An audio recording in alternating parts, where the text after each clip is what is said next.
באוניברסיטת תל אביב, ואני מתעסק בהרבה מאוד בעלי חיים. אני מאוד לא אוהב להגיד שאני מומחה למשהו, הכל מעניין אותי, צמחים בעלי חיים. אני מאוד אוהב עטלפים. הסיבה שאני אוהב עטלפים זה שחיפשתי מה לחקור בתואר השני ואחרי זה בדוקטורט.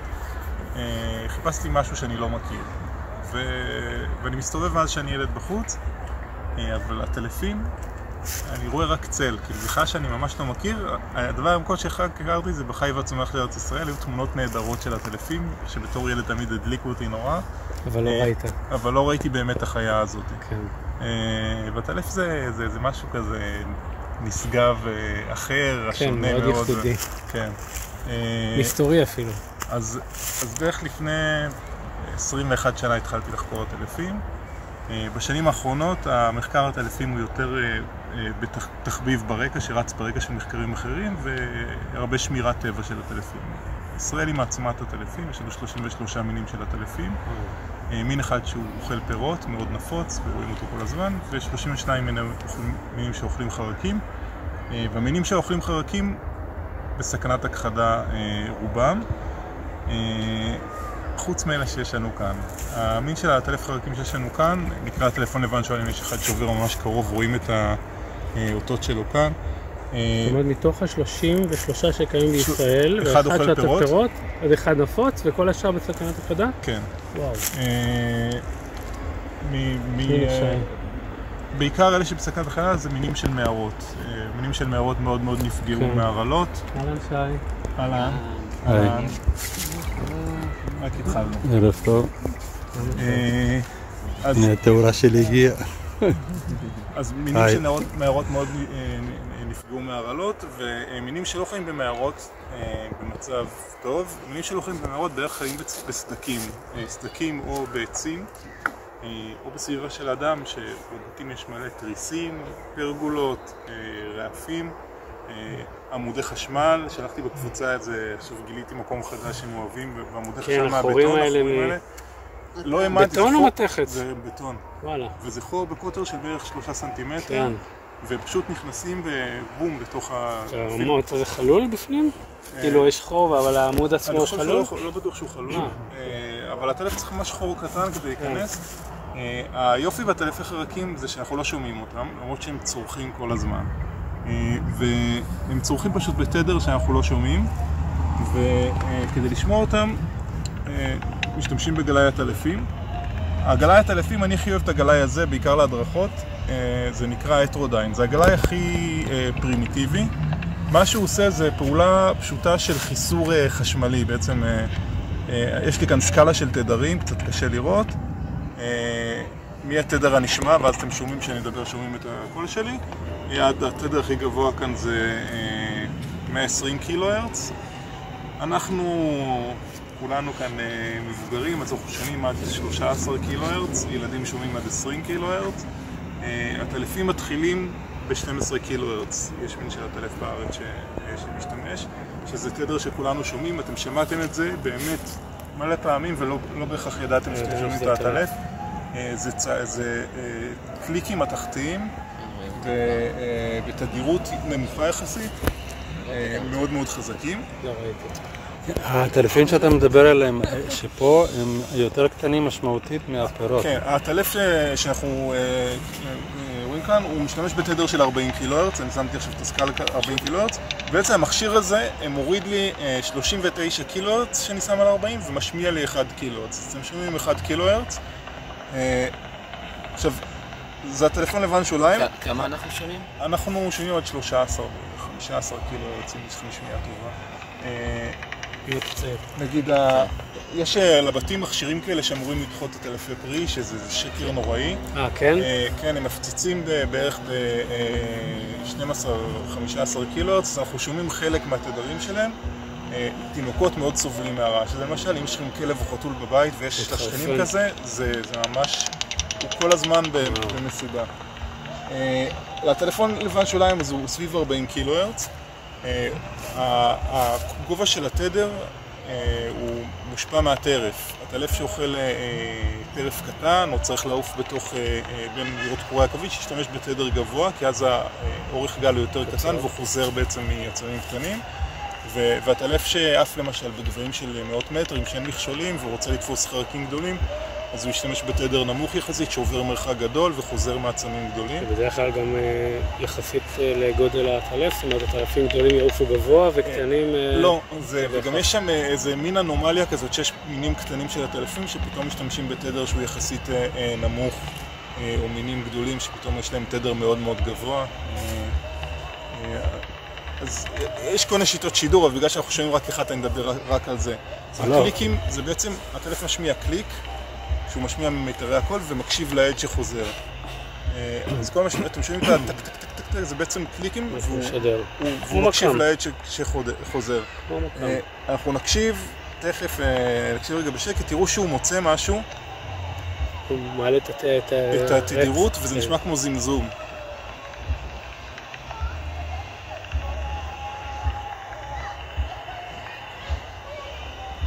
זה שאנחנו עומדים כאן ומושכים יתושים זה יתרון, הרבה פעמים זה מושך את הטלפים גם להתקרב.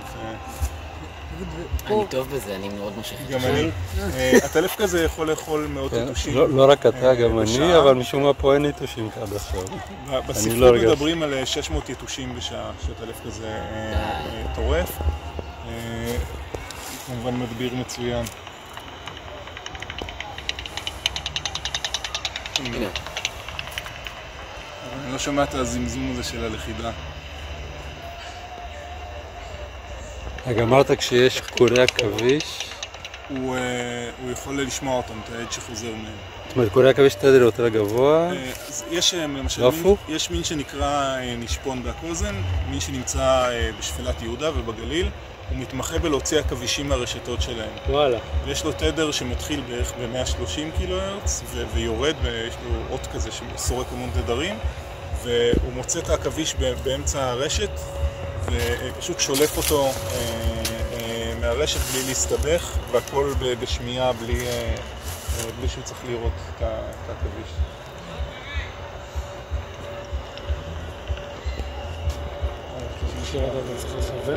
לא, המכשיר הזה הוא מאוד רגיש. המכשיר הזה, תמיד אני אוהב להדגים, אנחנו חיים באשליה שאנחנו בטבע, אנחנו בשקט, אבל נגיד שאנחנו הולכים על... אנחנו עושים המון רעש, גם על עשב, על דשא, נגיד, הרבה שיש כלב ישן על הדשא, אנחנו מתגנבים אליו, כל דריכה על הדשא עושה המון רעש בתדר שכלב שומע, ושיטה נחמדה שאני תמיד מלמד, זה... כשאנחנו מחככים את האצבעות שלנו, זה יוצר המון רעש בתדר אולטרסוני, וחתולים וכלבים שומעים את זה. אני הרגלתי את החתולה שלי. עכשיו אני קורא לה ככה, אף אחד לא שומע, ואני קורא לה ככה והיא באה בריצה, ואז בלילה אני רוצה לקרוא לה שתבוא לישון איתי, ואני לא רוצה לצעוק. פשוט עושה ככה, והיא שומעת ובאה בריצה. אנחנו חיים באמת בעולם מאוד מאוד מצומצם מבחינת צלילים, ורוב החיות חיות מסביבנו באמת בעולם הרבה יותר עשיר, ונגיד חתולים שומעים את הטלפים.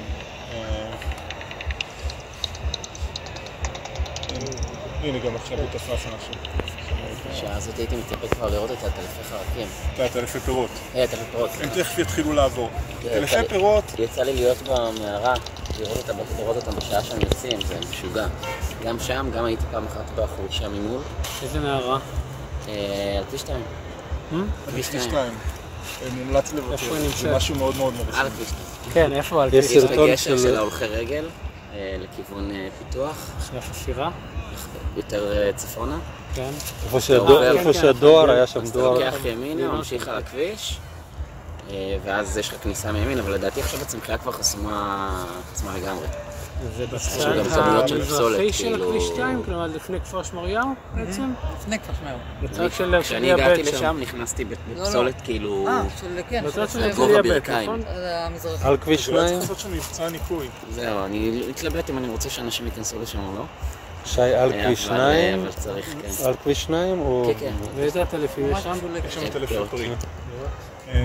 יש כאן עוד מערות. הטלפי פירות במשך שנים התייחסו אליהם כקבוצה אחרת לגמרי מהטלפי חרקים, והמבנה מוח שלהם מאוד דומה למבנה של פרימטים, וגם העיניים שלהם מאוד דומות לעיניים של פרימטים, וחשבו שהם התפתחו קבוצה נפרדת. אז הגיעה הגנטיקה ושינתה את הכל, ובעצם הטלפי פירות הם התפצלו מקבוצה של הטלפי חמד זה. התנאי היחיד ללמוד את זה, זה שילדים שלא נולדו עיוורים, אלא שאיבדו את הראייה, ואז יש בראש תמונה תלת מימדית של המרחב מראייה, ופשוט השמיעה מחליפה את זה. ויש סרטונים מדהימים שלהם, משחקים כדורסל ולומדים אומנויות לחימה, והכל, הם עושים את הקליקים האלה כל הזמן. וואו, פשוט קולטים את ההד. כן, וזה בדיוק מה שהטלפי פירות עושים. תמיד זה נראה לאנשים כמו משהו שאיזה פלא ואיך זה יתפתח, זה נורא נורא נורא פשוט. זה ברור איך זה יתפתח באבולוציה הרבה פעמים, והמון שכלולים, כי זה באמת פטנט נורא נורא פשוט, ועיקרון פיזיקלי מאוד פשוט. אז הם כן משתמשים בקול בשביל... הטלפי שלנו כן משתמש בקול, שהוא עושה בעזרת הלשון, וזה לא כדי למצוא את האוכל, ולא כדי לצוד, אלא כדי למצוא את הדרך במערה. נכנסים למערות חשוכות. אבל שומעים את זה גם כשהם אוכלים את הפירות. זה צרחות תקשורת. אתה שומע, הם כל הזמן מדברים ביניהם. כן, כל הזמן יש קולות. כן, גם שהטלף חרקים מדבר עם הטלף אחר, וזה קיוויתי שנשמע, נגיד בחיזור שלהם, הם לא משתמשים בתדר אולטרסוני, הם משתמשים בתדר נמוך. היתרון בתדר נמוך זה שהוא עובר מרחק גדול ואפשר לשדר אותו למרחק. תדר אולטרסוני נבלע מאוד מהר באטמוספירה, והוא לא עובר מרחקים גדולים. כמה שיותר גבוה, הדוגמה הכי טובה זה מכוניות בלילה. אם יש מישהו שומע מוזיקה, אנחנו שומעים את הבאסים ממרחק מאוד גדול, ורק כשהמכונית עוברת ממש לידי אנחנו שומעים את הצלילים הגבוהים. כי הבאסים פשוט עוברים דרך עצמים, והצלילים הגבוהים נבלעים בכל דבר שיש בדרך. אז מה היכולת של הפירות שיש פה לראות בלילה? הם רואים בלילה? הראייה מצוינת. העיניים ענקיות. זאת אומרת, הם לא מתנגשים על ידי זה ראייה. בעיקר ראייה. הדבר המעניין, הטלפי פרי בארץ התחילו להיות פעילים ביום, כבר בערך לפני 20 שנה זה התחיל. יצא לי לראות גם, כן, והם בדרך כלל בפיקוסים, בדרך כלל גם שיש סדרות שהם יכולים לעוף בסדרות של צל, וגם שמופיעים ביום, בצהריים. יש מישהו שביקשה לצלם את זה? יש מישהו שמצלם את זה המון שנים, ויש לו באינסטגרם דף שלם את הטלפי תל אביב, אני לא צריכים להסתכל. עיריית תל אביב במים. הטלפי תל אביב, הוא קורא לזה,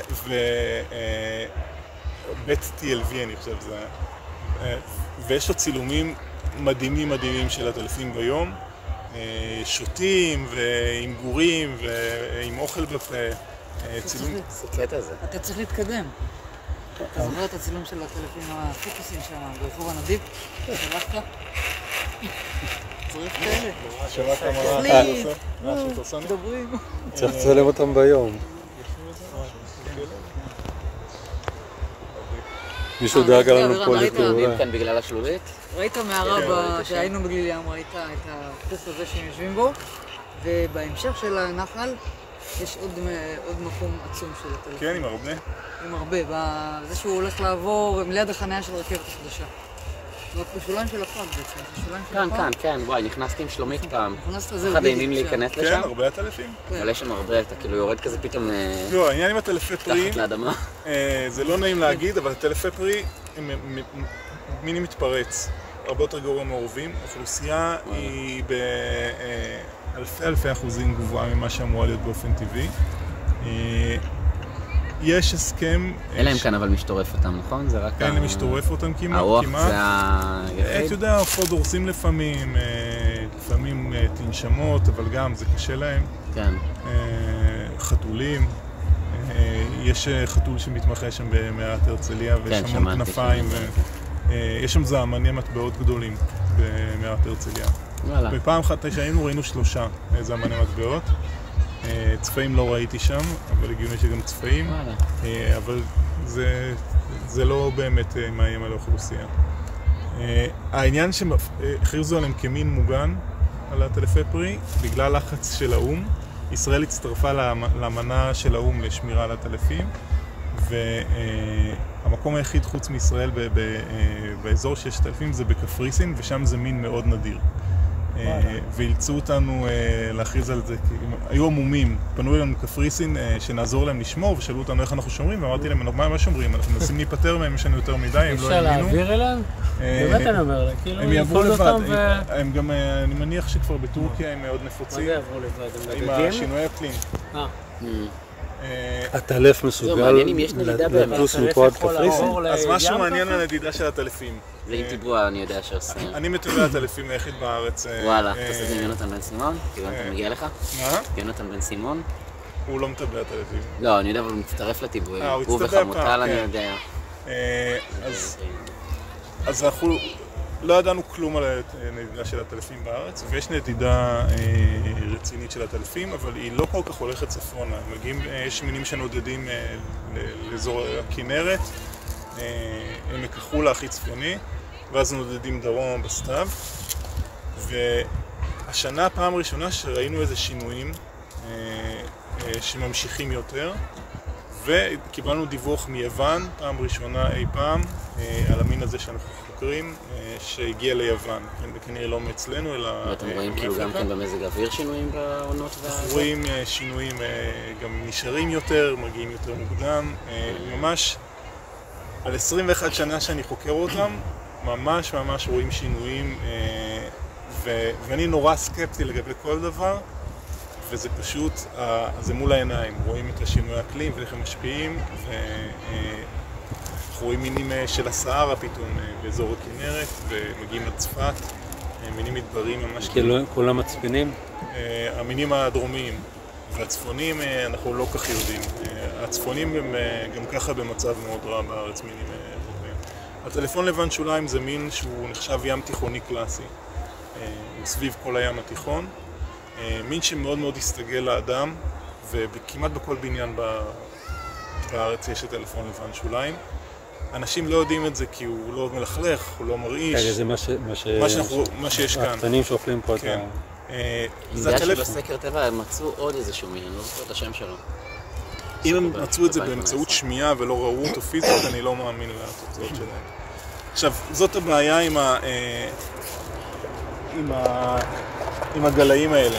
הגלאים האלה היום מאוד השתכללו. בעצם אפשר לקנות, זה הגלאי, זה סתם טאבלט. כן. זה שני גלאים שונים, כן? זה מתחבר לטלפון סלולרי, או במקרה הזה לטאבלט. אולי זה 1,000 שקל, לא? אפילו פחות היום כבר. כן? כן. והוא בעצם מקליט את כל התדרים, וגם מקליט את זה וגם מראה את זה בצורה גרפית. כרגע אין שום דבר, אבל אני יכול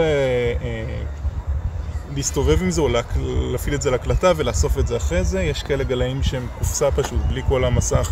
אני יכול להשאיר אותו לחודש בשטח, ואז אחרי חודש אני בא אתה עושה את זה עם אייפד גם כן? לא, איזו קופסה כזאת היא גם מאוד עמידה למים ולגשם, יש לו מיקרופון מאוד מוגן, ואני זורק אותו במוסווה, קושר אותו לעץ, זורק אותו בשטח, ואחרי חודש אוסף אותו, והוא פשוט אומר לי כל הטלף שעבר, בדיוק את התאריך, את השעה, יכול להיות גם טמפרטורה, אפשר לשים לידו תחנה מטאורולוגית עם כל האירוח. לכל הטלף יש תדר שונה? כן. בהכרח? כן. עכשיו, בגלל זה ההליך שאני מפקפק כשאני רואה טלף אחר, זה דורש המון ניסיון, הבחנה, ויש מינים שהם מאוד דומים, ויש הבדל בין זכר לנקבה, ויש הבדל גם אם יש רוח זה משפיע על הקליטה, ואם זה צעיר זה קצת יותר גבוה, כמו אצלנו.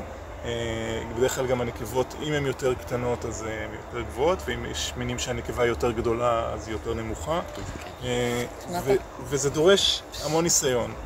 אני לא מאמין שמישהו שעשה את הסקר הזה יש לו את הניסיון כדי להגיד. גם אנשים שיש להם ניסיון, הרבה פעמים אני מקבל את הדוחות שלהם ויש להם תצפיות חריגות על סמך הכל, שאני מאוד מטיל ספק באמינות שלהם. מזכיר לי, הייתי בהרצאה של אמיר בן דב, נכון? הוא השכפים? כן. עברנו את כל ההרצאה, כמה מפגשים, ואז אני אומר, אוקיי, עכשיו אני יוצא מההרצאה ואני אומר, טוב, ראיתי שחף, מה אני עושה? פונה אליו, כי אף אחד לא יודע, גם אחרי כל הקורס הזה. זה אותו. העניין עם הטלפים, גם יש להם מנגינה ששומעים אותם. אני אוהב נורא את המכשיר הזה כי הוא משמיע את המנגינה שלהם. ולטלפון לבן שוליים זה מין טה-טה כזה שחוזר. יש מין מאוד דומה שנקרא טלפון אירופי, ובירושלים ואחרי זה בגליל הוא מאוד נפוץ, והוא יחד עם הטלפון לבן שוליים. עכשיו אני מדבר איתכם, זה נראה לכם חיה, אבל החיה הזאת בסך הכל 5 גרם. כאילו, אני בקלות מכניס אותו בקופסת גפרורים שהוא סוגר את הכנפיים. הטלפון האירופי הוא 3 גרם, זה חיה קטנטנה. וההבדל ביניהם זה 3 קילו הרץ, שבכל מכשיר קשה לראות את זה, אבל אין לו את המנגינה הזאת, אתה שומע את זה, כאילו אתה צורש ניסיון, וגם כשאנחנו תופסים אותם ביד, לוקח רגע, צריך לשקול, צריך למדוד כדי לוודא באמת שזה הטלפון אירופי, וגם בתוך הטלפון האירופי הזה יכול להיות שבארץ בכלל יש 2 מינים של הטלפון האירופי.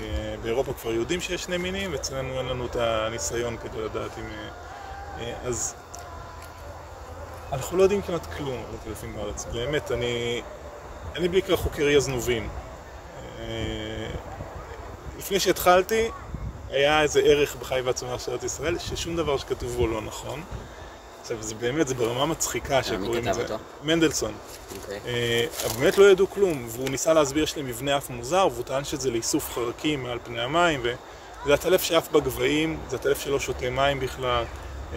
המבנה הזה הוא קשור למבנה נחיריים מוזר שיש להם, שמאפשר להם לא לנשום תקופות ארוכות בחורף, הם עוצרים את הנשימה.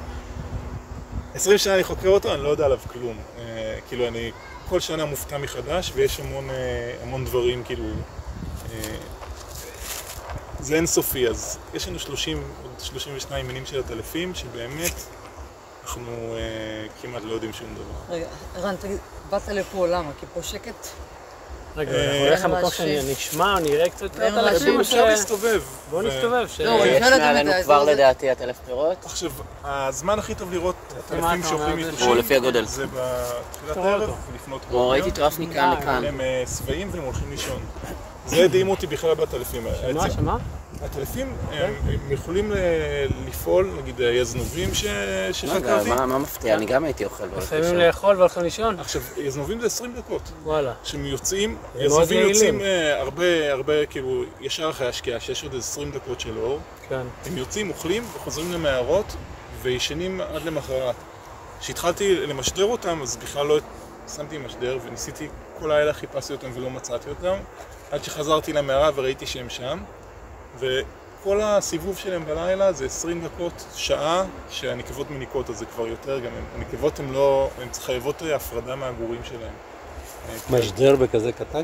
כן, משדרים יש היום של 0.2. איך משדרים גם בלילה? דרך כלל זה... אין לא סולאריים, זה סוללה שאתה שם אותה והיא שבועיים, כן. איך אתה... להם לבד או מה? כן, או שריתמה שצריך להיכנס. איך אתה לוקד אותם? ברשת? כמו ציפורים? כן. כל הטלף יש שיטה אחרת. נגיד יזנובים, אני לוכד ביד בתוך המערה. כי הטלף מאוד מאוד רגוע. הטלף באמת, שתופסים אותו, הקצב לב לא עולה כמעט, הם לא נושכים, הם מאוד רגועים, מאוד נעים לעבוד איתם. יש הטלפים שאתה לוכד אותם, הם חוטפים התקף לב ומתים ביד. וואלה. או שהם נכנסים לטירוף של נשיכה והם נושכים הכל, כולל את עצמם ויכולים להרוג את עצמם עם פציעות שהם עושים. ולכל הטלף יש משהו אחר, אז אני מאוד אוהב לעבוד עם הרגועים. היה לי חבר טוב שעשה תואר שני על הטלף הנוראי הזה, הפרספון, שהם מאוד מאוד נשכנים, וזה פשוט, זה עבודה מאוד עדינה עם כפפות, וצריכים לתפוס אותו ככה שהוא לא יאכל את עצמו, וגם שלא יחטוף התקף לב וימות. כמה נשיכות כבר אתה חטפת? אני לא נשך יותר. באמת, ברגע שמכירים אותם וזה, הם רגועים ולא נושכים. אבל הפעם הראשונה שהלכתי, פרופסור יום-טוב לקח אותי להראות איך תופסים הטלף, הוא לקח אותי לפרספונים פעם ראשונה, והוא בא להדגים לי, ופשוט קרע לו את היד. לא ידעתי איך חוזקים הטלף, פעם ראשונה שאני יוצא, וזה היה לי, כאילו כמעט עזבתי, אמרתי, טוב, לא צריך. יש העברת מחלות דרך נשיכה? כן, יש היום סביב 100 וירוסים, וטלפים שעוברים לבני אדם. עכשיו גילו אחד חדש בארץ, בטלפי פרי, וירוס שעובר לבני אדם. אתם יודעים שיש ארגון הטלף, אגודת הטלף. כן. כן, הם קצת פסיכיים, והם מנשקים את הטלף של חיי הים. הם מנשקים את הטלפים, כן, והם עובדים בלי כפפות, וכל הזמן אמרנו תעבדו עם כפפות, ואי אפשר לנשק הטלף, וזה חיית בר, והם ממשיכים, ועכשיו אחת מהמתנדבות שלהם קיבלה איזה וירוס נוראי שלא ידעו מהו, ולקחו לדגימה, עשו זה, וירוס חדש. זאת אומרת, המעבר זה במגע גם. במגע ובנשיכה, וגם דרך ההפרשות.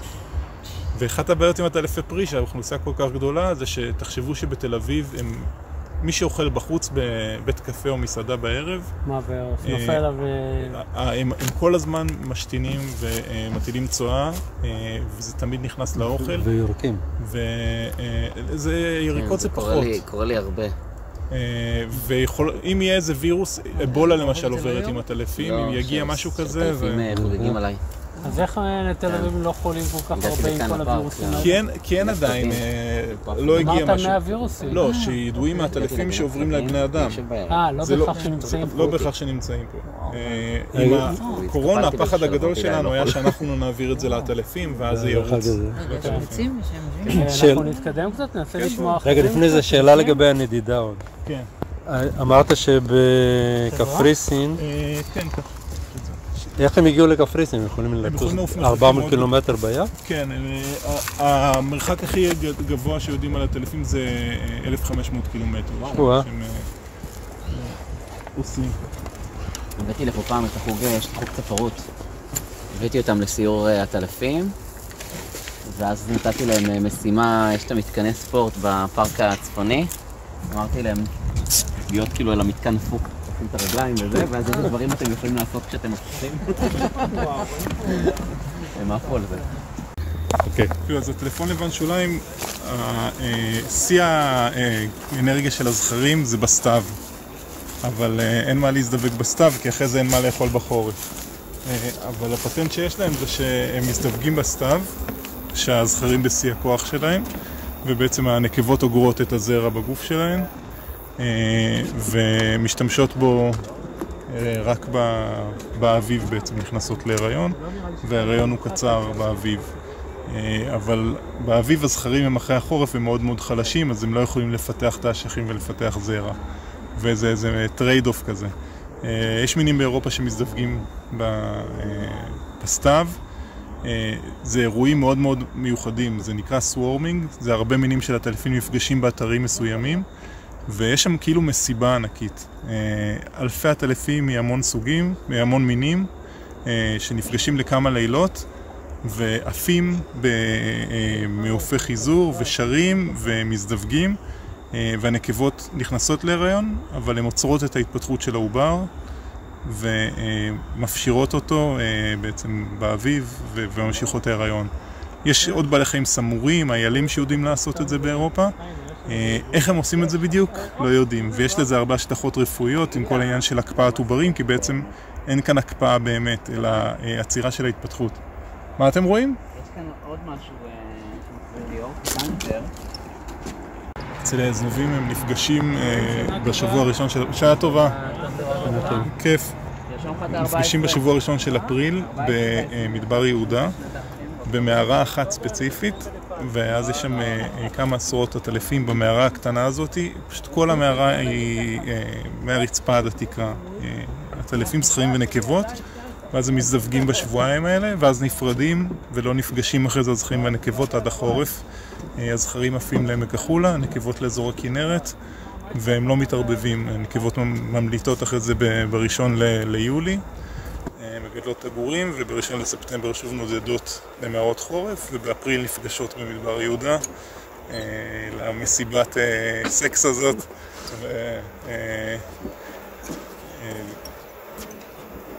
וזה המעט שאנחנו יודעים על רבייה של הטלפים בארץ, אבל באמת רוב המינים אין לנו מושג איך הם, מה המבנה החברתי ואיך הם מוצאים את הבני זוג, ומה המבנה, יש הטלפים שהנקבות והזכרים ביחד, יש כאלה לחוד, למשל בטלפון לבן שוליים הזכרים תמיד לבד, והנקבות בלהקות. וכנראה שהילדות של הילדות, שהנקבות נשארות ביחד דורות כאילו של סבתא רבא עם הבת שלה והבת שלה והבת שלה והבת שלה, והזכרים חיים לבד. טוב, תודה רבה, מעניין מאוד.